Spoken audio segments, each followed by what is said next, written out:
Hello everyone, welcome to the lecture of civil engineering societal and global impact. तो आज के lecture में हम लोग डिस्कस करने वाले हैं human development index, ecological footprint and sustainability को लेकर।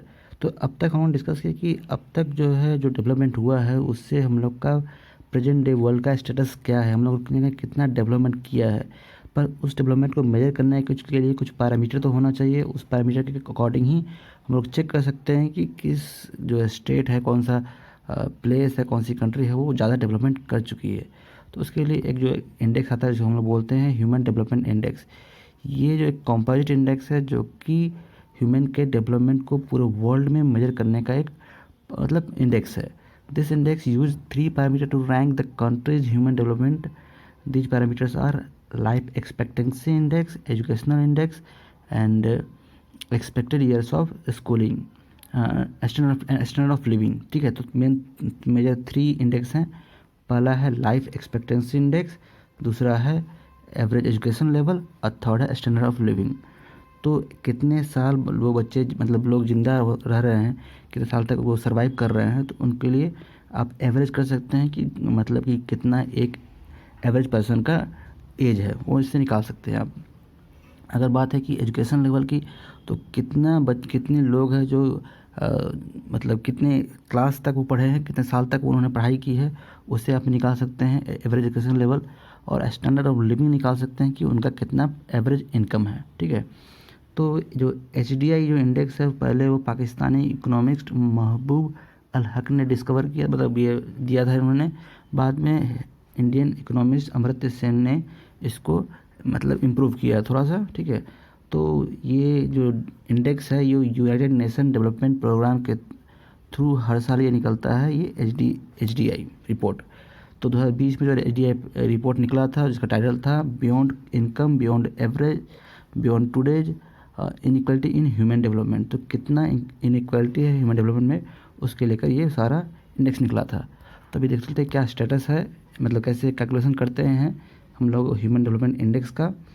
तो जैसे मैंने डिस्कस किया था कि ह्यूमन डेवलपमेंट इंडेक्स है वो 3 मेन पैरामीटर्स है हम लोग मेजर करते हैं। ठीक है, तो जिसमें कि हमारा है life and health, knowledge and standard of living. तो लाइफ के जो है आपको इंडेक्स निकालने हैं, तो उसके लिए आपको मालूम होना चाहिए कि कितना आपका जो एवरेज पर्सन की लाइफ है, कितना एक एवरेज पर्सन कितने साल तक वो ज़िंदा रहता है। तो मैक्सिमम जो है लाइफ मतलब एवरेज एक्सपेक्टेड लाइफ है वो 85 है। तो 85 माइनस 20 हम लोग रखते हैं डिनोमीटर में, डिनोमीटर में रखते हैं हम लोग LE माइनस 20। मतलब किसी कंट्री का जो है एवरेज एक्सपेक्टेड लाइफ का ईयर्स कितने हैं। मतलब हो सकता है किसी में 55 ईयर्स हो, किसी के लिए 75 ईयर्स हो, वो डिपेंड करता है। तो इससे अगर निकालेंगे तो जो भी आपका जो लाइफ एक्सपेक्टेंसी इंडेक्स आएगा वो <1 हमेशा होगा, क्योंकि किसी भी कंट्री का 85 से एवरेज जो है एवरेज लोगों की जो एज है 85 से ज़्यादा तो होगी, कभी नहीं होगी, मतलब अभी के सिनेरियो में। तो ये जो फॉर्मूले से हम निकालते हैं लाइफ एक्सपेक्टेंसी इंडेक्स। फिर नेक्स्ट निकालते हैं हम लोग एजुकेशन इंडेक्स। एजुकेशन इंडेक्स में हम लोग 2 पैरामीटर लेके चलते हैं, जो कि फर्स्ट है mean year of schooling index, कि कितने जो भी लोग हैं, जो भी पर्सन हैं, वो कितने एवरेज साल तक स्कूलिंग कर रहे हैं, डिवाइड बाई 15। तो मैक्सिमम 15 साल तक कर सकते हैं, तो उसको डिवाइड बाई 15 करते हैं। और एक्सपेक्टेड है कि कितने जो अभी की जनरेशन के जो बच्चे हैं कितने साल तक स्कूलिंग कर सकते हैं, उसका एक एवरेज दिया जाता है। दोनों का हम लोग एवरेज निकालेंगे तो ये हमारा आता है एजुकेशन इंडेक्स। तो एजुकेशन इंडेक्स है ये भी आपका 1 से ज़्यादा नहीं होगा। ठीक है, तो ये भी इसकी भी वैल्यू 1 से ज़्यादा नहीं होगी, क्योंकि अभी मीन ईयर जो स्कूल जो ईयर है वो 15 से ज़्यादा नॉर्मली होती नहीं है। ठीक है, तो अब बात कर लेते हैं आपके स्टैंडर्ड ऑफ लिविंग की। तो स्टैंडर्ड ऑफ लिविंग हम लोग डिसाइड करते हैं आपकी इनकम पर। तो एक मैक्सिमम जो है इनकम हो सकता है $75,000, और किसी भी कंट्री का जो पूरा इनकम है, ग्रॉस नेशनल इनकम है, उसको अगर पॉपुलेशन से डिवाइड करेंगे तो आ जाएगा gross national income per capita. तो वो हम लोग यहाँ पुट करेंगे, तो इससे हम लोग को निकल जाएगा इकोनॉमिक इंडेक्स, एक इनकम इंडेक्स है। ठीक है, तो हमारे पास है life expectancy index, education index और है इनकम इंडेक्स। तीनों का जो ज्योमेट्रिक मीन होगा वो निकालते हैं, तो उसको हम लोग बोलते हैं ह्यूमन डेवलपमेंट इंडेक्स। ठीक है, तो ये प्रोसेस है पूरा ह्यूमन डेवलपमेंट इंडेक्स को मेजर करने का। तो अगर हमारे जो है कंट्री में ये ह्यूमन डेवलपमेंट इंडेक्स का क्या स्टेटस है वो चेक कर लेते हैं। तो और पूरे रिपोर्ट में तो आपके बहुत सारी कंट्रीज आते हैं, लगभग 189 कंट्रीज़ हैं। तो मैंने कुछ कंट्रीज़ का जो मेजर कंट्रीज़ हैं उनका ही नाम दिया हुआ है। तो अगर देखेंगे हम लोग तो इंडिया का जो स्टेटस आता है वो 131 भी आता है, मतलब कि हम लोग बहुत कम डेवलपमेंट है, मतलब मीडियम कंट्री हैं। मतलब इंडिया का जो कि है 0.645 है उसका 2020 का ह्यूमन डेवलपमेंट इंडेक्स, जो कि पिछले साल से 1.21% बढ़ा है। ठीक है, तो जो सबसे अच्छे कंट्री है जो कि जिनका मतलब लाइफ एक्सपेक्टेंसी भी अच्छा है, स्कूलिंग भी अच्छे कर रहे हैं और उसके साथ साथ उनका इनकम भी अच्छा है, तो वो है नॉर्वे, आयरलैंड, स्विट्ज़रलैंड, हांगकांग। ये सब अच्छे मतलब अच्छे एचडीआई में आते हैं। मतलब वहाँ के लोग ज़्यादा अच्छा लाइफस्टाइल जीते हैं और वहाँ के स्कूलिंग भी अच्छी है वहाँ पे। बच्चों की जो मतलब एवरेज पर्सन की एज भी मतलब ज़्यादा रहती है। तो सबसे लोवेस्ट में आता है नाइजीरिया, रवांडा, युगांडा, मॉरिशनिया। ठीक है, तो इस तरह कंट्री जो हैं। इंडिया से नीचे हमारे बांग्लादेश, नेपाल, सीरिया, पाकिस्तान, मतलब पड़ोसी में हम लोग अच्छे हैं, लेकिन भूटान हमसे आगे है। अगर आगे देखें तो Vietnam, Egypt, south Africa, Venezuela, Philippines, Indonesia, Maldives, China हमसे आगे है, ब्राज़ील आगे है, श्रीलंका तक आगे है हमसे। ठीक है, ईरान, क्यूबा, ये सब भी हम लोग से आगे हैं। बाकी जो है मतलब डेवलप कंट्री हैं वो भी मीडियम में आते, मतलब very high human development index में आते हैं। ठीक है, तो ये हमारा स्टेटस है अभी ह्यूमन डेवलपमेंट इंडेक्स का। अगर बात करें कि स्टेट्स का, तो स्टेट्स में हम लोग अगर देखें तो बिहार जो है सबसे लोएस्ट में आता है 0.576 के साथ, जो कि हम लोग अंगोला के बराबर है। अंगोला की जो कंट्री है उसके बराबर हम लोग का ये हमारा ह्यूमन डेवलपमेंट इंडेक्स है। मतलब कि यहाँ पे जो लोगों की एज है वो ज़्यादा नहीं है, यहाँ के बच्चे इतने ज़्यादा उम्र तक नहीं पढ़ते हैं और उसके साथ साथ जो एनुअल इनकम है वो भी कम है। वो एक लोग बोल सकते हैं कि पॉपुलेशन ज़्यादा है, पॉपुलेशन डेंसिटी ज़्यादा है बिहार का, इसलिए हो सकता है, लेकिन ये एक्चुअल सिचुएशन है। और इंडिया में सबसे बेस्ट कंडीशन हमारा है केरला की। केरला, चंडीगढ़, गोवा, लक्षद्वीप, दिल्ली, अंडमान निकोबार, पुडुचेरी। जबकि लोवेस्ट में आते हैं बिहार, उत्तराखंड, उत्तर प्रदेश, झारखंड, मध्य प्रदेश, उड़ीसा, छत्तीसगढ़। ये सब लोअर में आते हैं, जो कि इंडिया के एवरेज से भी कम है। ठीक है, तो हमारे यहाँ कुछ अच्छी सिचुएशन नहीं है, पर पॉसिबिलिटी है कि अच्छी सिचुएशन हो सके। अब बात कर लेते हैं इकोलॉजिकल फुटप्रिंट की। ठीक है, तो ये इकोलॉजिकल फुटप्रिंट है, ये जो पैरामीटर है, जो इंडेक्स है, ये प्रोफेसर विलियम रीज ने बनाया था और डॉक्टर मैथ वैकरनगल ने बनाया था यूनिवर्सिटी ऑफ ब्रिटिश कोलंबिया में। ठीक है, लेकिन जो डॉक्टर मैथ वैकरएंगल हैं वो उन्होंने बाद में हेड किया ग्लोबल फुटप्रिंट नेटवर्क का, जो कि इस्टेब्लिश किया 2004 में ऑकलैंड में, कैलिफोर्निया में, जो कि हर साल इकोलॉजिकल फुटप्रिंट डाटा मतलब रिलीज करता है। तो इकोलॉजिकल फुटप्रिंट डाटा है क्या? ये एक मेट्रिक है, एक मेजर है, जिसके थ्रू हम लोग मेजर करते हैं कि नेचर को, मतलब कि नेचर के पास कितना कैपेसिटी है और हम लोग कितना इस्तेमाल कर रहे हैं नेचर से। समझ रहे हैं? मतलब कि नेचुरल रिसोर्सेज कितनी हैं, हम लोग कितने ज़्यादा हम लोग नेचुरल रिसोर्सेज का इस्तेमाल कर रहे हैं, इसको मेजर करने का एक पैरामीटर है। It has become one of the most widely use measure of humanity's effect upon the environment and has been used to highlight both the apparent unsustainability of current practices and the inequality in resources consumption between within the countries। तो ये एक बहुत ज़्यादा use करने वाला एक parameter है, जिससे हम लोग चेक कर सकते हैं कि इन्वायरमेंट का हम लोग इन्वायरमेंट पर कितना इम्पैक्ट दे रहे हैं और कितना हम लोग अनसस्टेनेबल प्रैक्टिसेस का फॉलो कर रहे हैं, और जो कितना इनइक्वलिटी है रिसोर्सेज के इस्तेमाल में। मतलब किसी कंट्री कोई कंट्री है जो बहुत ज़्यादा अफेक्ट कर रही है इन्वायरमेंट को, कुछ कंट्री है बहुत कम कर रही है। तो ये सब चेक करने का एक पैरामीटर है। ठीक है, तो इकोलॉजिकल फुटप्रिंट की बात किया तो ये एस्टिमेट किया जाता है कि बायोलॉजिकल प्रोडक्टिविटी कितनी है अर्थ की, मतलब लैंड की, सी एरिया कितना ज़रूरत पड़ता है हम लोग को रिसोर्स को रिन्यू करने के लिए, ताकि जो पोल्यूशन है उसको कंज्यूम किया जा सके, पॉपुलेशन के थ्रू जो भी पोल्यूशन हुआ उसको कंज्यूम किया जा सके। मतलब आप जानते हैं कि मतलब ओशियन जो है एक पूरा आपका पोल्यूशन सिंक है, मतलब कि जो भी कार्बन डाइऑक्साइड हम लोग रिलीज करते हैं वो जाके मतलब ये पूरा ओशियन है वो एब्जॉर्ब कर लेता है। तो हमारा जो लैंड एरिया कितना है, हमारा ओशियन एरिया कितना है, उस पर डिपेंड करता है कि वो कितनी जल्दी सारे जो पोल्यूशन है, जो भी हम ह्यूमन बीइंग का जो इफ़ेक्ट है, इम्पैक्ट है, उसको कंट्रोल कर पा रहा है। तो इससे मतलब है कि it generates usually using prevailing technology and resource management practices rather than trying to determine how many people a given land area or inter planet can support। मतलब कि अब जो है कि हमारा जो पूरा पॉपुलेशन है वो उसको सपोर्ट करने के लिए, उसके द्वारा क्रिएट किए हुए सारे पोल्यूशन को कंज्यूम करने के लिए हम लोग को कितना रिसोर्सेज चाहिए होगा, वो हम लोग निकालते हैं इकोलॉजिकल फुटप्रिंट से। मतलब कि इसमें कंसिडर करते हैं कि आपका जो है कार्बन फुटप्रिंट कितना है, बिल्डअप एरिया कितना है, मतलब कितना हम लोग एनर्जी इस्तेमाल कर रहे हैं, हम लोग कितने एरिया में हम लोग सेटल्ड हैं। नेक्स्ट है कि उसके बाद ये मतलब ये है कि हम लोग की कितना हम लोग इम्पैक्ट दे रहे हैं और कितना हमारा जो अर्थ है वो रिन्यू कर रहा है। हमारे पास फॉरेस्ट एरिया कितने हैं, कितने हमारे मतलब ग्रास लैंड है हम लोग को मतलब इस्तेमाल करने के लिए, मतलब हमारे जो जानवर हैं, मतलब पालतू जानवर होते हैं, वो कितने ज़्यादा ग्रासलैंड उनके लिए कितनी ज़रूरत है, ग्रासलैंड की फिशरीज़ के मतलब कि मछलियों के लिए कितने हमारे पास ओशियन या फिर वाटर बॉडीज़ हैं। तो ये सारी एरियाज़ को मिलाकर हम लोग ये निकालते हैं इकोलॉजिकल फुटप्रिंट कितना है। एक्चुअली अगर फुटप्रिंट को समझा जाए तो फुटप्रिंट क्या है, फुट मतलब कि आप कहीं से मूव जा रहे हैं तो क्या होता है, एक मार्क बनता है, पैरों का मार्क बनता है, उसको हम लोग बोलते हैं फुटप्रिंट है हमारा ये। तो होता ये है कि जहाँ पे ह्यूमन है वहाँ पर अर्थ पर एक इम्पैक्ट दे रहा है, अपना फुटप्रिंट छोड़ रहा है।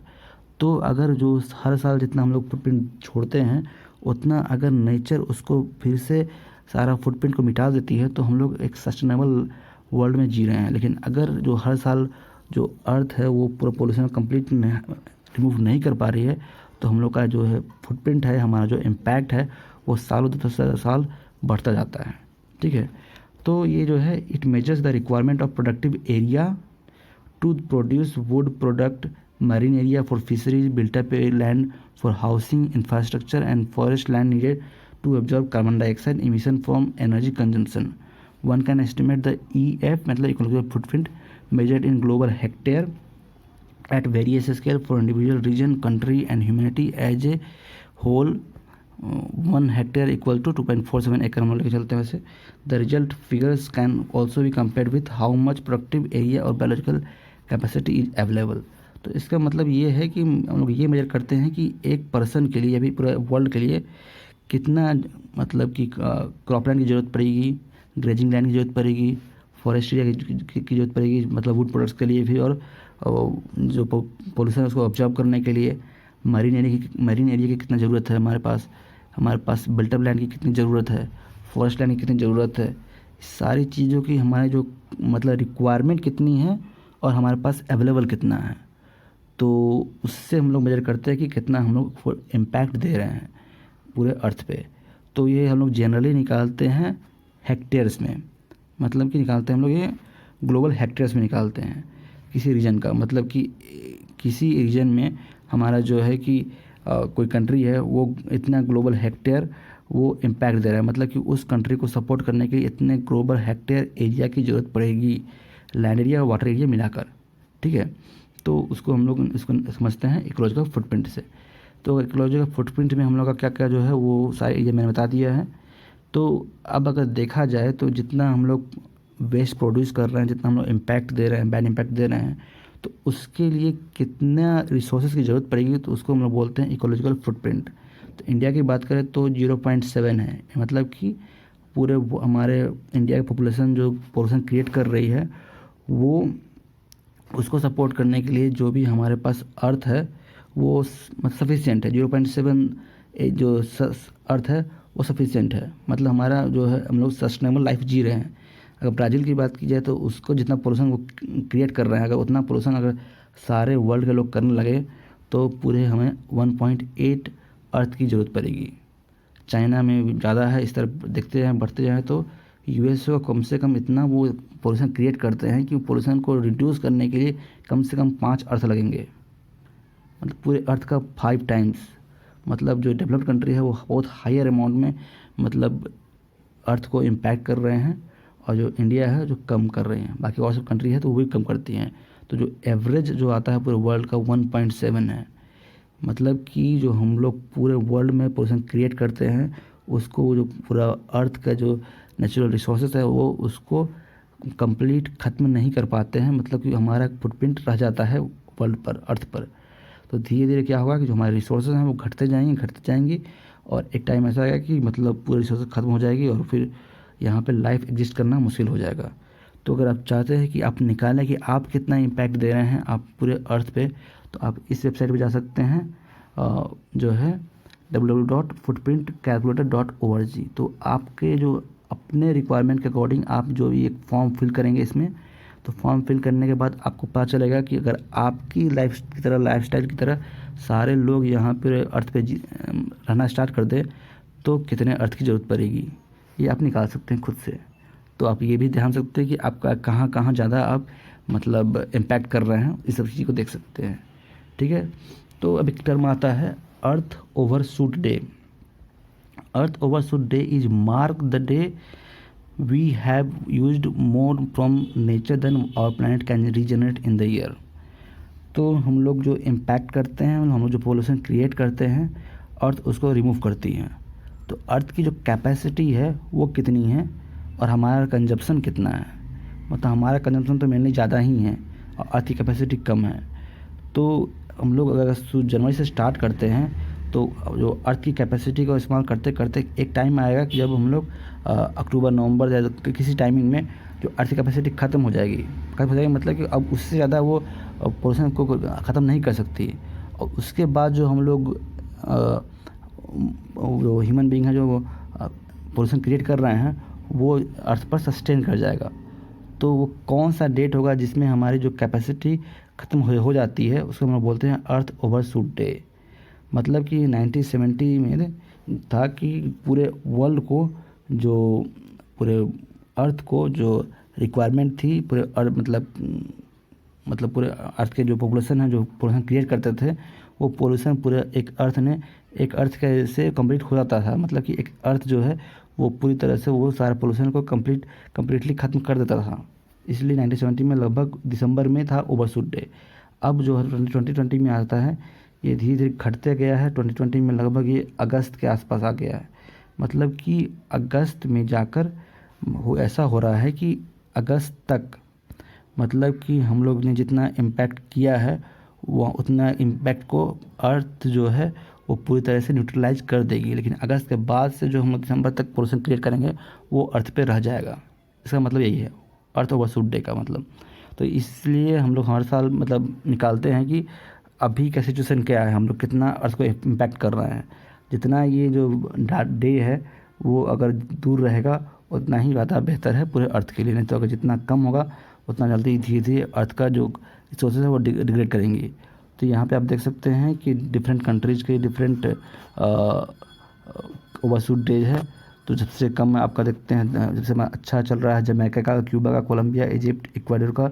जबकि सबसे ज़्यादा है कतर का। कतर में बहुत ज़्यादा लोग रिसोर्स का इस्तेमाल करते हैं पर वो उसके पास मतलब लैंड एरिया वो है नहीं। तो ये सब है। इस तरह से आप देख सकते हैं कि किस कंट्री की क्या सिचुएशन है कि उनके ओवरशूट डे कब आते हैं। तो ओवरशूट डे हमेशा आपका अगर दिसंबर में हो तो सबसे बेस्ट होता है। ठीक है, पर वो अभी सिचुएशन ऐसा नहीं है।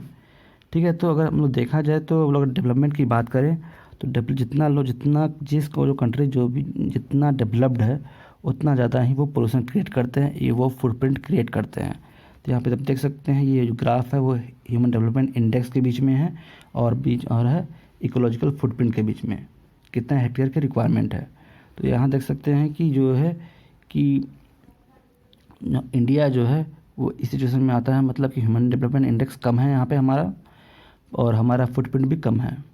जबकि जो डेवलप कंट्रीज हैं उनका ह्यूमन डेवलपमेंट इंडेक्स तो है ज़्यादा, लेकिन वो ज़्यादा अर्थ को ज़्यादा इफेक्ट भी कर रहे हैं।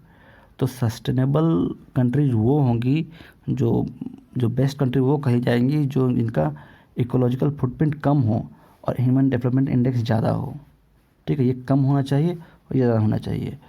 तो वैसी कंट्री इस जोन में आ सकती है जहाँ पे वो वहाँ के लोग अच्छे लाइफस्टाइल भी जी रहे हैं।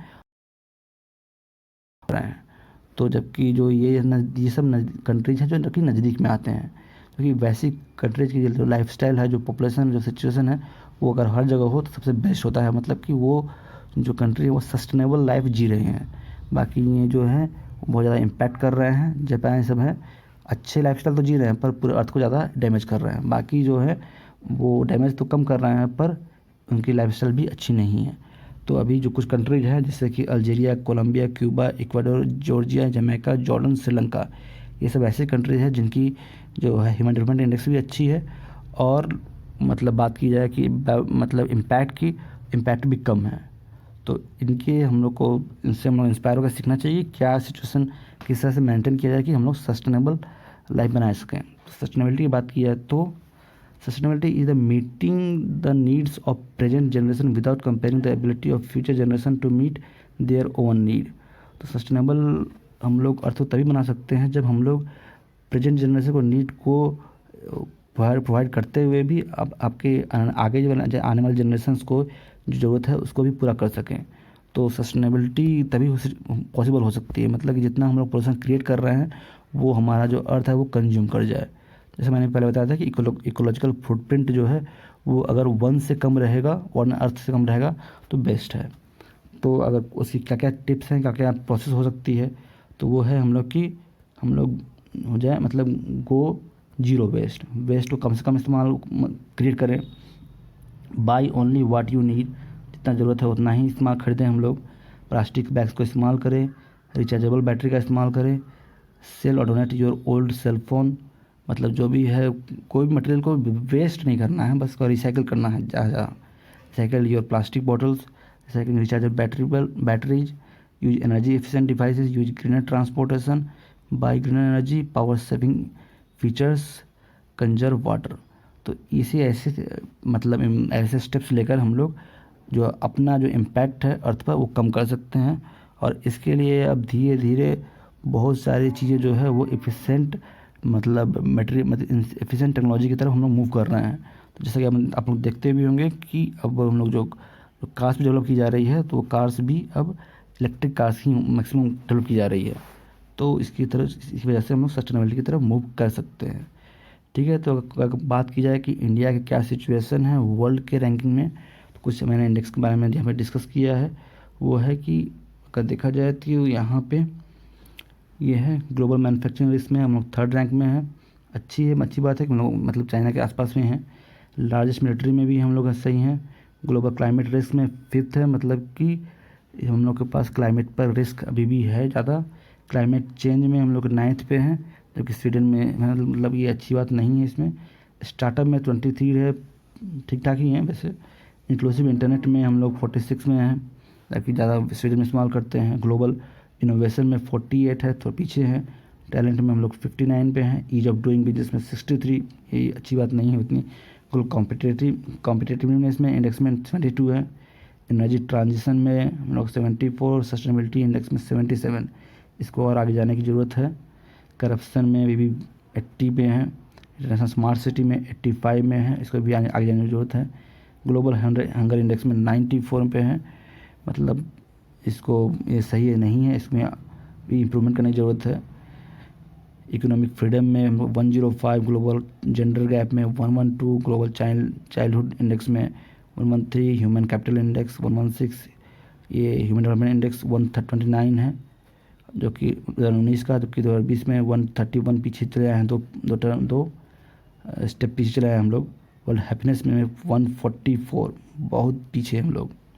इन्वायरमेंटल में 168, तो इसमें बहुत सारे जो इंडेक्स है इसमें इम्प्रूवमेंट की ज़रूरत है अभी। ठीक है, तो सस्टेनेबल मेजर्स लेकर ही हम लोग इसमें आगे बढ़ सकते हैं। ठीक है, तो फिर यहाँ पे आपका ये मॉडल ख़त्म होता है। उसके बाद नेक्स्ट लेक्चर में हम लोग स्टार्ट करेंगे आपका मॉडल 2, जिसमें मेनली सिविल इंजीनियरिंग के बारे में डिस्कस करेंगे कि सिविल इंजीनियरिंग क्या है, क्या क्या इसमें इन्वेस्टमेंट्स हो रहे हैं, क्या क्या इसमें फ्यूचर चैलेंजेस हैं। ठीक है, उसके बाद हम लोग नेक्स्ट मॉडल में शिफ्ट करेंगे।